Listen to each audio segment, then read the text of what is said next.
and I'm getting mighty tired of your trifling ways and of listening to that jackass Bray. Liar, liar, pants on fire.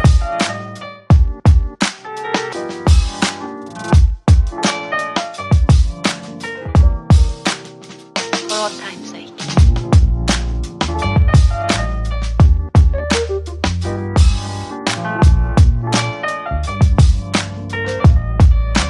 As time goes by.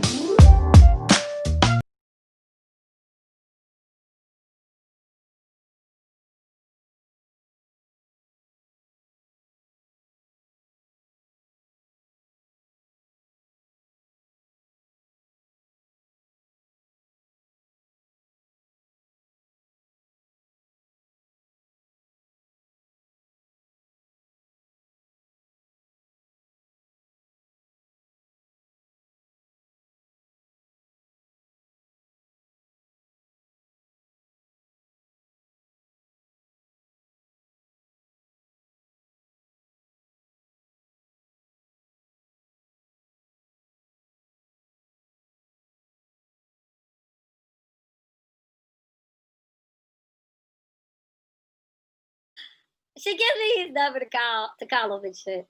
And I call him and I'm like, he pick up the phone. He's like, yes. Hey Dion, it's Aarona. Hi. Stop doing that. I'm coming out to LA and shut up. I need someone to say. And can I stay with you? God, thank you for this blessing. Like, shut up. Like, he's an idiot. Oh Lord, thank you for this wondrous blessing. Nigga, shut up. Ain't nothing finna happen. No, I ain't say that, but you're welcome. You're welcome to come over here.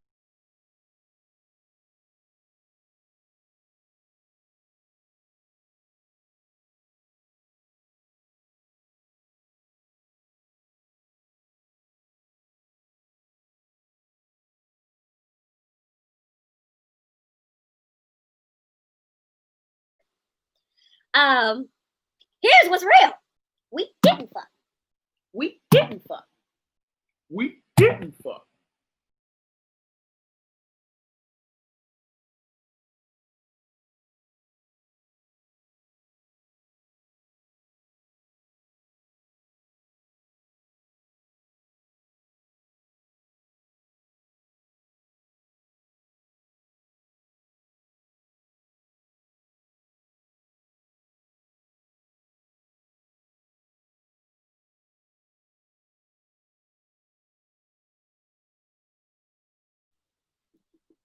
Hey, the guy. Here's what's real. A lot of shit was going on.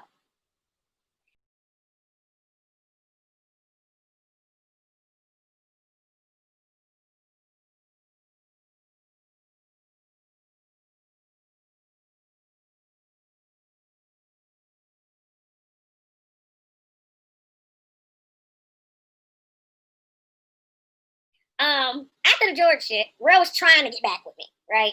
He was trying to make amends. He was trying all this shit. But we were still friends. And I still was on bad terms with my family. And I was on some bullshit with my Toyota Camry at the time. I was a little late on them car notes. And you know what happened? You got to hide the car.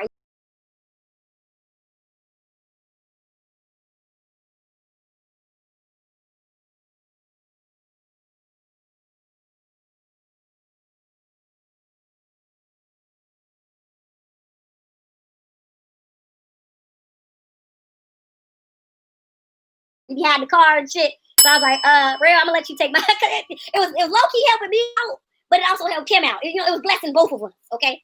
I was like, you can take my car, while I'm in LA. Cause I booked the ticket for that's another reason why I didn't want to I booked the ticket for a whole week. Like I took a week off work, all this shit. So I was like, you can take my car, and he was hosting the jokes and notes and shit. So now you got reliable transportation. All I need you to do is pick me up from the air. I need you to take me to the airport and pick me up from the airport. If you can take me to the airport and pick me up from the airport, I appreciate it. And in return, you can take my car, do whatever you need to do. Just make sure you put gas in it. He like, okay, cool. This nigga. Fucking bitches in my car. Fucking bitches in my car.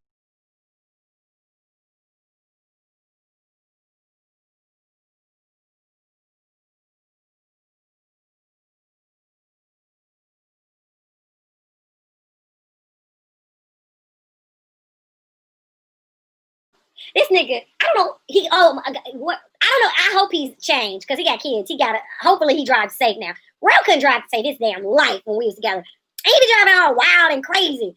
And he broke off my side mirror, my mirror on my door, on my, the side mirror on the car. And I hate when a motherfucker fuck your shit up, but want to yell at you and argue with you like you did it. This nigga calling me from California. He calling me from Chicago to tell me how he fucked my car up. He left out the fact that he fucked the bitches. I had to find that out. But he's yelling on the phone. And I'm like, hey, what the fuck are you talking about? Calm down. What the fuck? Blah, blah, blah, blah, blah, blah, blah. Yeah, I just listened to the whole argument.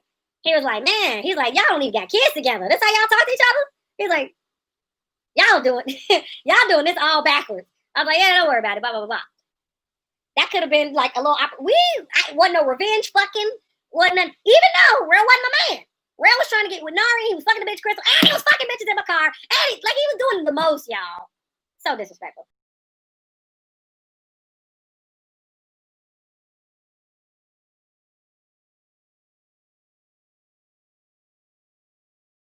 We was on some platonic shit. We were. And it felt good. It felt refreshing. I was a comic. And because he had more time in the game with me, but he was also new to LA too at the time. And back in them days, he used to lie to everybody that he still lived in Chicago. Nigga, we was living in Westwood the whole time.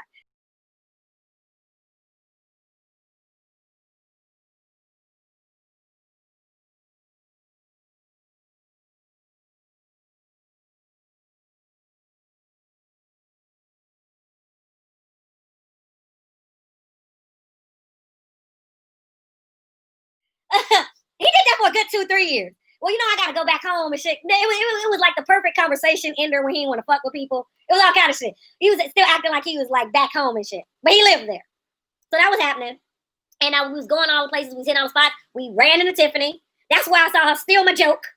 And I was looking at him. He was looking at me, and I was like, she clearly needed. And then damn bitch, I couldn't stay with you, and you taking my material. What else are you doing? All that was going on.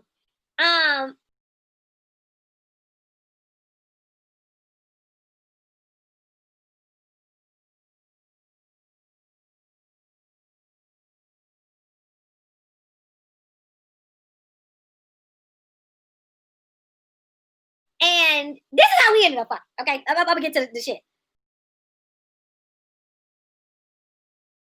This is how we ended up fucking. Okay, I'm gonna get to the shit. We didn't fuck.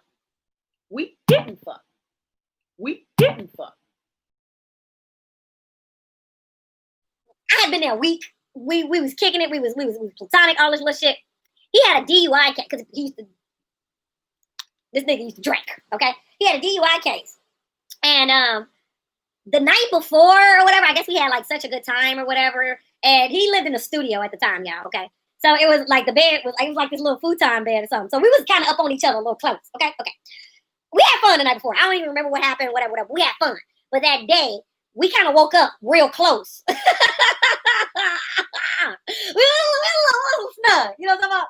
Okay, he goes to his like DUI hearing or whatever the fuck, whatever. And I'll never forget. I remember like he came in the house. He had like this look on his face. He looked so damn depressed. He looked so stressed out. Like he looked real sad, And I was trying to make him feel better. That's how it started. And he came and he was looking so sad. And I was like, how'd it go? And I'm all concerned because I care and shit. And he was like, man, whatever. I was like, man, come sit down. So I'm talking to him. We were having real heartfelt conversation. I get the massaging on him or whatever. I'm just trying to make him feel better, whatever. He leans in and kisses me. I like it. It escalates. Next thing I know, it goes down. Okay? And it was amazing. I'm talking about top five. It was amazing. Especially then, like shit, I was 24. It was a whole lot of shit I hadn't did at that point. I've lived. Oh, I love my life. I lived. Okay. At that point, because I started late. I was almost 19 when I started, okay? I had my rap sheet wasn't that long at 24, okay? Okay, and it was amazing. All I remember was real talk. I don't give a fuck. Judge me. I'm transparent. I don't have shit to hide. It was amazing. And the next it scared us. It was like that. It was good and it scared the both of us. We both got up and kind of we finished, the client. We finished. We both got up and like went to opposite ends of the bed. Like I was on this side, he was on that side. We was like kind of just tripping, and we was looking at each other and shit. And we was quiet, and we was contemplating, and we was staring at each other. And I was like, both of us was like, we can't tell nobody this happened. What the fuck was that? We both was sitting there like, and back then he used to smoke. He got up and lit a cigarette and shit. This nigga was nervous. He was nervous. He's like, I don't need no more bad habits. Oh, they got more bad habits, thanks. You're not so bad yourself. And he got up and lit a cigarette. This nigga butt ass nigga in the kitchen with a cigarette. So yeah, what we gonna do? We ain't tell nobody. Nigga, who the fuck I'ma tell? I'm not telling anyone. Niggas talk more than girls. That's all I got to say. Men just run their goddamn mouths. This nigga tells Vanessa. Lies to me about it. Okay? Him and Vanessa spoke back in the day. And I knew that, but she lied to me about it. She lied to me about it. Because I had been telling her that he was flirting with me. Right? And I asked her, did y'all ever get down? Y'all are real close. Because there was always some energy on them. You know what I'm talking about? And no, we're like brother and sister. No. He told me. You know it's real when the dude tell you. Because, whatever. He's like, man, Vanessa used to get down. Vanessa used to come over my part. He gave me the truth. He didn't lie to me. He had a real opportunity to lie to me. Because she told me, I didn't tell him that I talked to her. She told me no. He was like, yeah, but he's like, we don't advertise that part of our relationship. Like, we understand each other. Like, he's like, Vanessa is like another me. And, a motherfucker, you can't bullshit yourself. I can't bullshit Vanessa. Vanessa can't bullshit me. And we got that bond with each other. And I was like, okay, I dig it. It's cool, right? I ain't tell nobody. Nobody. Not so. I was born September 5.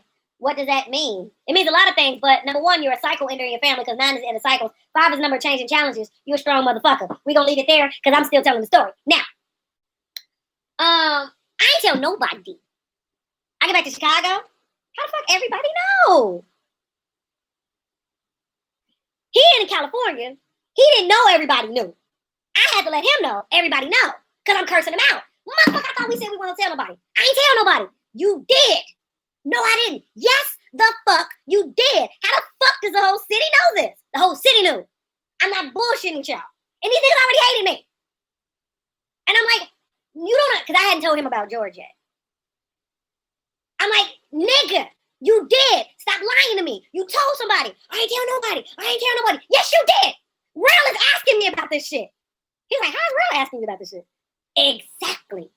How is he asking me about this shit? I didn't tell nobody. Who the fuck you tell? I ain't tell nobody. Real asking me about this shit. I'm being evasive. I'm not the greatest liar. It's another reason why I just give motherfuckers the truth. Because y'all gonna catch me up sooner or later. Okay, so I just keep it funky. I keep it 100 all the time. I was being evasive though. Because I didn't want to say nothing. Because one, Real wasn't my guy. You know what I'm saying? Real was out here fucking half the city and doing his thing. I didn't feel like I owed him that information. And because I liked it, I wanted to do it again in peace and be an adult about my shit and not have everybody in my business. Especially because I don't even like these motherfuckers. They don't like me, I don't like them back. It's mutual. Why the fuck do they need to know my business? You know? That's how I felt. I'm being evasive. Real tells me he found out from Damn Fool. Damn Fool and Vanessa go together. Nigga, she told her man. You told Vanessa. No, I didn't. How the fuck Damn Fool know? When I said that, he knew. He knew I knew. Now the confession comes. Vanessa wasn't supposed to say shit. Nigga, I told you told somebody. Why you lie to me? You can lie to these other motherfuckers. Don't lie to me. Don't fucking lie to me. Why did you tell her? Vanessa don't never tell my shit. Man, do you know how much shit me and Vanessa have done together? You know how much shit me and Vanessa have seen together? Vanessa never says nothing. I don't know why she told Damn Fool. Well, I don't know neither, but I thought we had a deal. What the fuck you want? So now we don't like each other again. We don't like each other again. Real comes to me, and he's broken.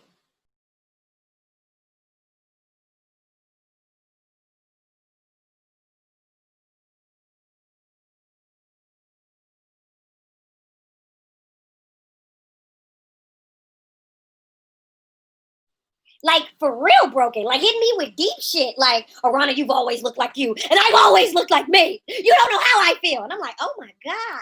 I've never hurt anybody before.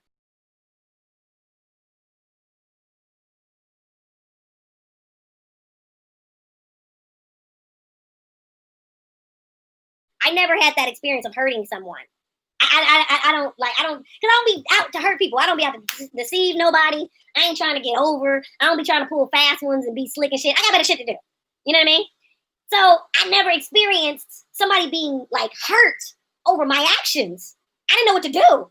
And I'm like, and he like, yeah, how you gonna hug the air? That's like a brother to me. Like, y'all be competing against each other. D-Ray is like a brother to you. Dion is somebody you know. No, Dion's like a brother to me. That's like you fucking Matthew. That's his brother. That's his real brother, real life. Okay, man, just so y'all know, because y'all don't be knowing. That's like you fucking Matthew. That is not like me fucking Matthew. Matthew's your brother. That's your blood brother. D-Ray is like your non-related brother. Dion is not your, like, y'all cool, but that ain't your brother. That's my brother. Fuck it. He's hurt. And I don't know what to do. I suck his dick to make him feel better. I suck his dick to make him feel better. I suck his dick to make him feel better. I suck his dick to make him feel better. Listen. I was like, hey, now stop crying. This is old. You listen. Things happen in life, and you just gotta learn.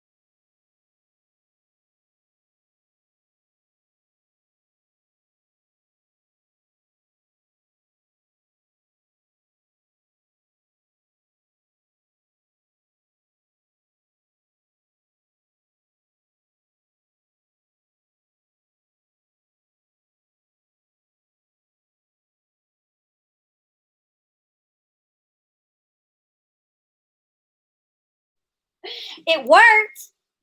It worked. It worked.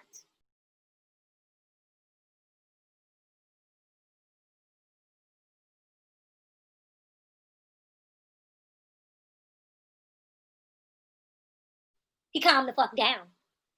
You need to.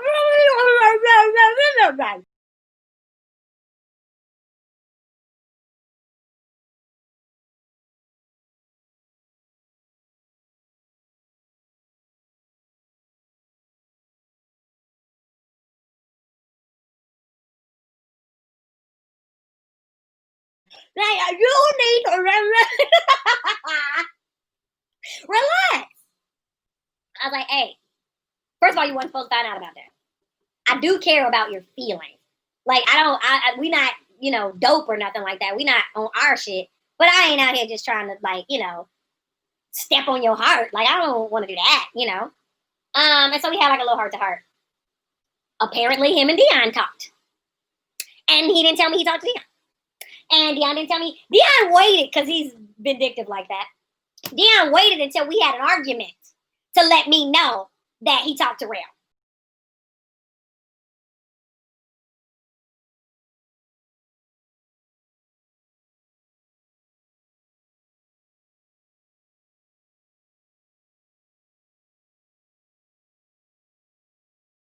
And then that's when I was like, okay, I still don't have nothing to hide. I still said what I said. And if you don't want to believe me because I didn't tell you I talked to Rail and suck his dick,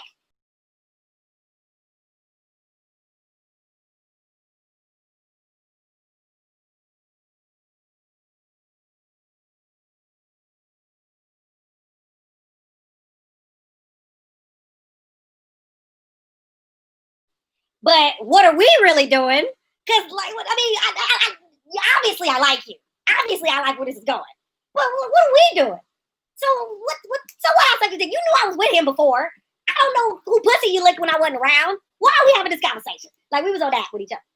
And so then he was on some, I don't know if I can fully trust you, because that was kind of sneaky. Nigga, you told Vanessa and we looked each other in the face and said we weren't telling nobody. Now the entire city hates me, and you broke that promise. How come I can't keep bringing that up and make you feel bad, but you want to make me feel bad?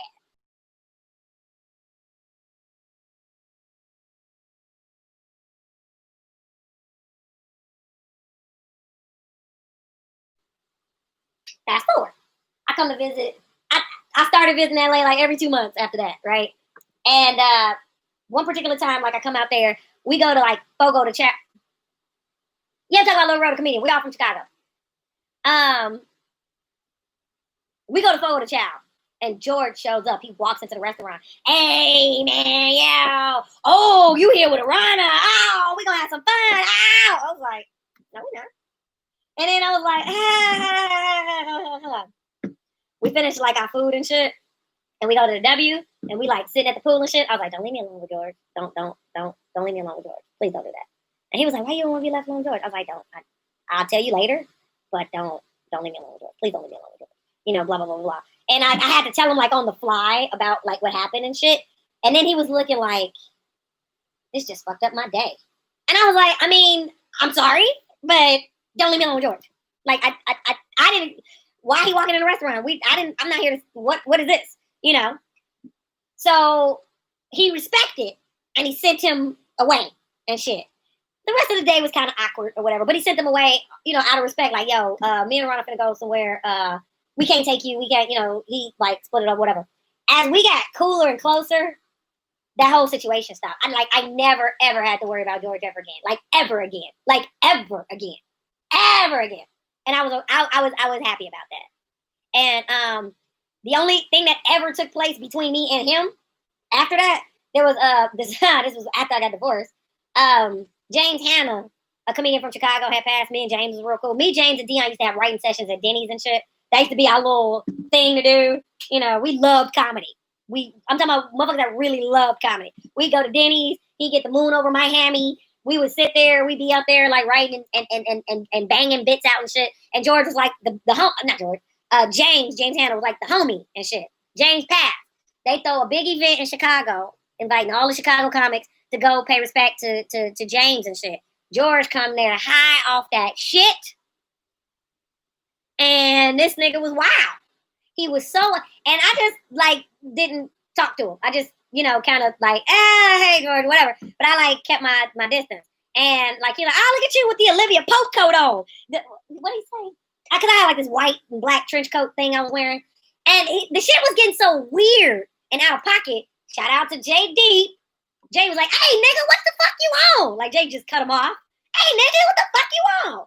You relax, nigga. Like all of that. And Jay like kind of like was the buffer. I love you for that, Jay.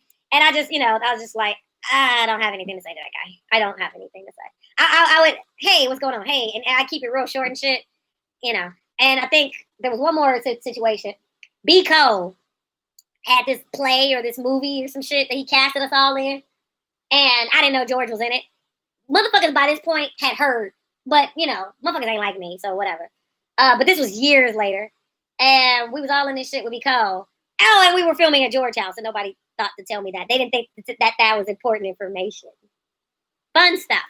So I get there. They just gave me the address to where we was going to go film. And I get there, and it's like at his like condo or some shit. And then hey, Rhino, I just want to say that shit was years ago. And, you know, I'm sorry for my actions. And, you know, yeah, all right, it's cool. Great. You know, all right, hey, dun, dun, dun, dun, dun. And that's it. I ain't seen them since. Don't want to. Don't really care. Even though motherfuckers have showed up on my comments here, Instagram, all that shit, trying to talk shit about me. But bitch, I know what I lived. I know it. I remember it very vividly. Like it was yesterday. Real ain't do shit. That was the beginning of him losing my respect. Never had to worry about George ever again. Once me and Dion like were cool. It wasn't a thing at all. George who? I remember back in them days, we used to be real bad. This nigga jumped off a balcony for me to go check a nigga. It was like, after what I had been through, it was like, somebody cares. Our shit was extreme. We were crazy back then. We were so fucking crazy. Why? Don't talk to her like that. Nigga jumped off the balcony. I was like, jump off the balcony. I didn't like, we was wild. Nigga, cops got called. It was all kind of shit. Like, this nigga was Gaston from Beauty and the Beast. This nigga threw my favorite book in the sink and my pants one night. We got an argument so bad that he decided he didn't want me to leave. This nigga took my shoes, my pants, and threw them in the sink and cut the water on. I was in my panties. He threw my pants, my shoes, in the sink, cut the water on, threw my favorite book in there too. You ain't going nowhere. Well, apparently not. This nigga's crazy. we used to have like the biggest blowouts, and we come back together. Have the biggest blowouts, and we come back together. I forgave him so many times, so much shit. Because, don't do this. Don't do this. I'm not making an excuse for any of this. Oh, hold on. I'm scared of what I'm about to say, but it's really the truth, and it's how I felt. I didn't know no other love at the time. Like, there was really a point in time where I felt like he was the only person in the world that loved me. Like, in real life. I'm a little ashamed to admit that. Because our shit was not ideal. But I didn't know any other love at the time. And here's the crazy part. I knew he loved me. But it didn't make what was happening okay. People can love you and still punch you in the face. But it's crazy. That's not love. You know what I mean? I know he loved me. I loved him. But we were so codependent. But here's the hot shit. And he gets credit for the hot shit. This is where I get on my DJ Khaled shit. Here's the hot shit. I think we worked on 2 shows together. None of the shows I worked on with Dion got picked up. None of them. His show that officially got picked up happened after I got married. And when I got married, we weren't on talking terms. And low-key, because I know him. Because the way he found out about my marriage, it was kind of fucked up. But, I mean, we weren't on talking terms. Nigga, we weren't on talking terms. I had a whole fiance. You clearly didn't miss me. We weren't on talking terms. We were not talking. You clearly didn't miss me. It wasn't like you was calling me to say happy birthday, none of that shit. I get nothing from you. So what the fuck? Like, what are we talking about? And to this day, like, well, I don't know, because I haven't talked to him since 2016. But, like, in the years, like, we kind of reconnected a little bit in 2014.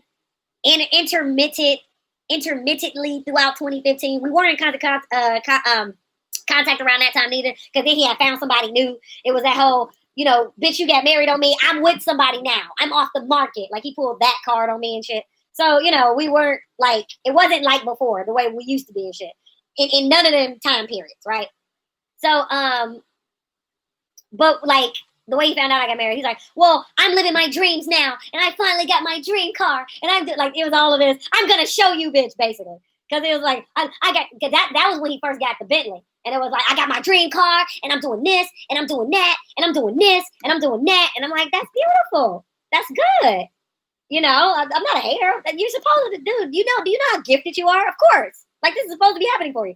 Remember who was the one that was the cheerleader trying to get you to believe in yourself more? That was me, bitch. Because, of course. Yeah, well, I'm doing well now. Like, it was all that shit. So, none of the shows we worked on got picked up when we was really getting down. And then I get married, and then his show. I'm at home with my husband. Commercials and promos is running for his shit. Because that's life, right?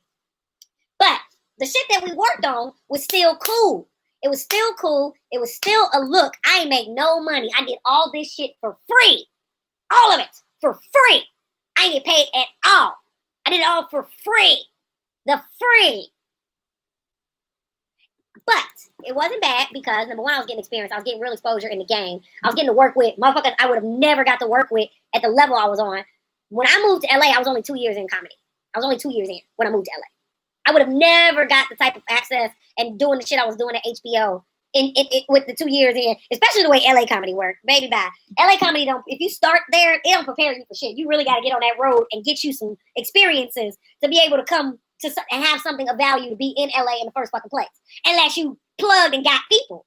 Otherwise, you got to, So it was dope because of the exposure I was doing, the people I was around, the stuff I got to do, the stuff I got to learn, the way I got to exercise my chops. And, I loved him. So, I'm sharing this experience with the man I love. Like, you know what I mean? That was the plus and the bonus. And it's like, yo, I don't mind contributing to you because the way I see it, we a team. And so, like, this is for both of us. Your success is my success. My success is your success because look at what you're influencing. Nigga, I'm a beast out here and they know it.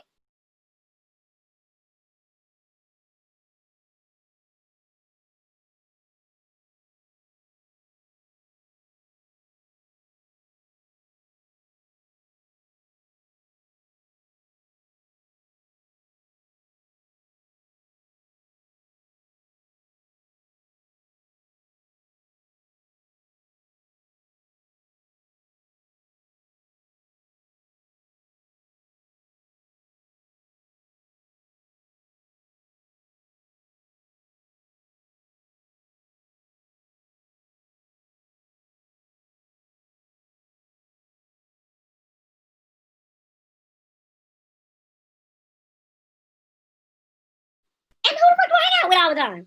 It's a win for everybody. You know, motherfuckers that was hating, you know what I'm saying? Oh, he writes all your shit for you. Bitch, I'll punch you in your motherfucking eye. Don't fuck with me. No. You know what I mean? But you're the woman, and so you got to learn how to deal with that and hear that. But this is where my confidence really started to go from 0 to 100 because I was submitting bits. They didn't know I was writing it. But if it makes the rule, because let me bag up a little bit. That was my first experience of seeing how an actual writer's room works. A real, Virgos do be so hardworking, you already know. A real writer's room. You know what I'm saying? I got to experience that. How motherfuckers we in the room, motherfuckers is throwing out ideas. There's the premise. Everybody is coming up with, you got to come up with, everybody coming up with something. Just throwing ideas up to see what stick and shit like that. Well, the role that I was playing in those situations, you know, I was there to accompany him. I was there to help him stay focused because he was still drinking and shit back then. I was there to help him stay focused. And we was working on bits at home. We was putting together shit at home. So the shit that he would submit would be shit that we already didn't filtered and banged out or whatever. And shit that I contributed, you know, when it was the shit they didn't know. You know what I'm saying? And I wanted it that way. I preferred it that way. I kind of low-key needed it that way because I needed to grow my confidence. I needed to grow my shit. And so it was awesome because when shit erupted and I wrote it, it was like they're not blowing smoke up my ass. They're not laughing to appease me. These aren't pity laughs. You know what I'm saying? These aren't, we just laugh and be nice. No, they really think this is funny. And bitch, I wrote that. You know what I'm saying? So I was having those moments. Those were wins for me because what that did was that was good in my confidence. It was letting me become more edgy with the shit. Okay, because I done cried and shit. My nose. Hold on. I'm going to be right back. I ain't going to do y'all.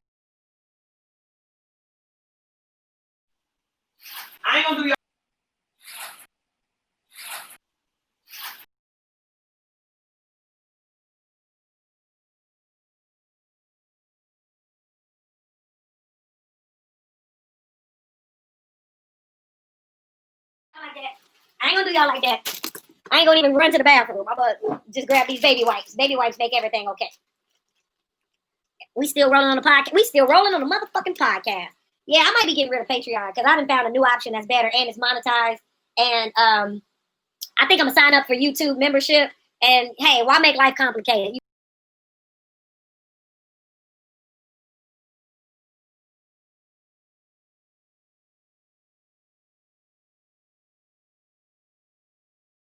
You feel me? This got 2 million views. I'm over it. Like I'm just over it. Hold on. Hold on. Listen, we pulling up and this is tea time. We going all, y'all finna hear all my shit. Cause we putting a lot of this shit to bed. I'm over it. A lot of this shit is so fucking old.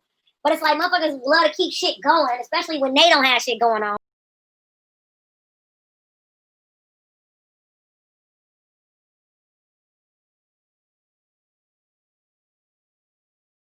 And once again, I just want to make this clear. They didn't fuck with me. So of course they don't like me. You know what I mean? Motherfuckers wouldn't fuck with me. Motherfuckers like when you have hard times, they be like, good. Fuck that bitch. You know what I'm saying? Be happy. Anyway.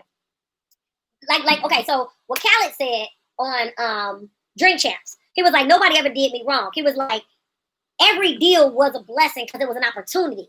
I just wanted to be in. I just wanted to be able to get paid doing what I love. I'm a fan of music. I love music. I really do this. And to be able to make money and do what I do, it's love. He's like, I don't give a fuck what the first deal was. It could have been just $20,000.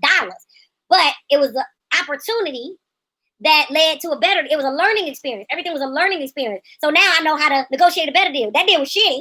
And you just so happy for the opportunity. You getting paid, you doing it, but you start to see, okay, that shit, this ain't really a lot of money. Okay, so next time when this opportunity come up again, I know how to do this. He's like, and look at me now, dude. I own my masters. I do this, I do that. I had to learn how to talk for myself and represent myself. And I felt that 100%.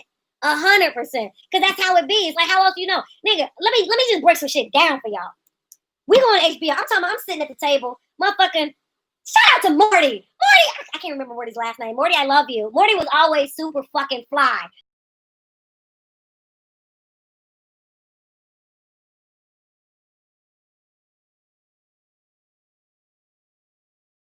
Morty was awesome. Just a cool ass motherfucker. Always had his office open. Y'all know I love Santa Monica. I was always at Santa Monica Pier. And, you know, his office was in Santa Monica. So it was always like, you know, we was always over there. Morty was awesome, okay? Morty was executive producer of the David Letterman show. Hello? How the fuck I'm gonna be?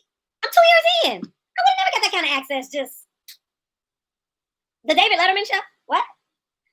Stu Smiley, shout out to Stu. He was executive producer of Flight of the Conchords. Shout out to Devon Shepard. Devon Shepard is the showrunner of Cedric Entertainer Show, The Neighborhood on CBS. He also is responsible for all that dope ass black programming on UPN, like the Wayans brothers, all that. Shout out to Devon Shepard. Devon Shepard, funny as fuck. He's cool as fuck. And let me tell you how God worked. I used to work for UPN.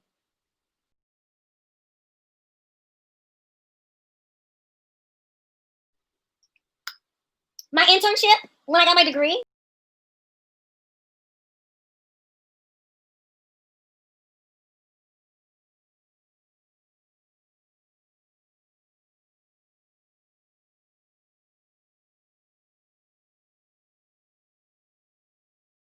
in broadcast journalism, I work for UPN.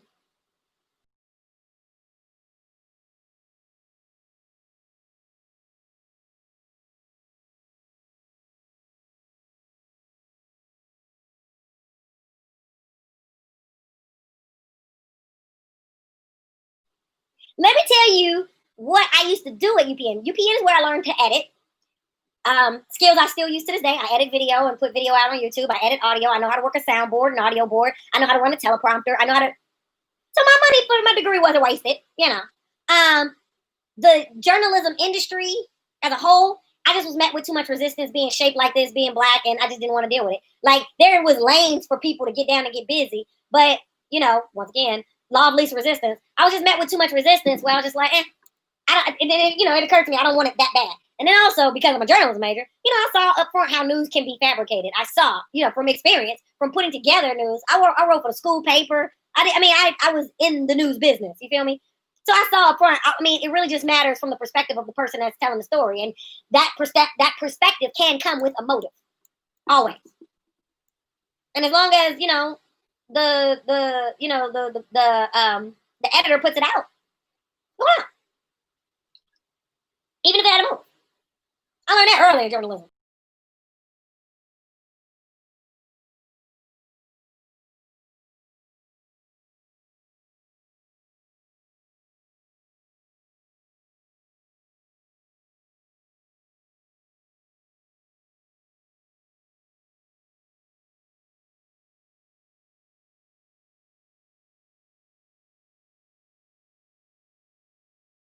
And I'm getting mighty tired of your trifling ways and of listening to that jackass Bray. Liar, liar, pants on fire.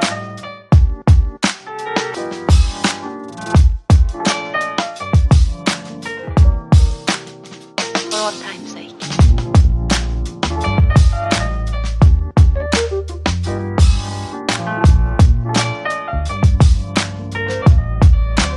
As time goes by.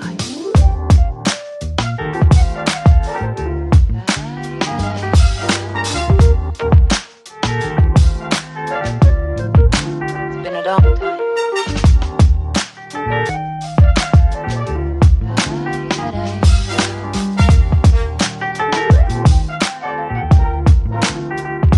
Some of the old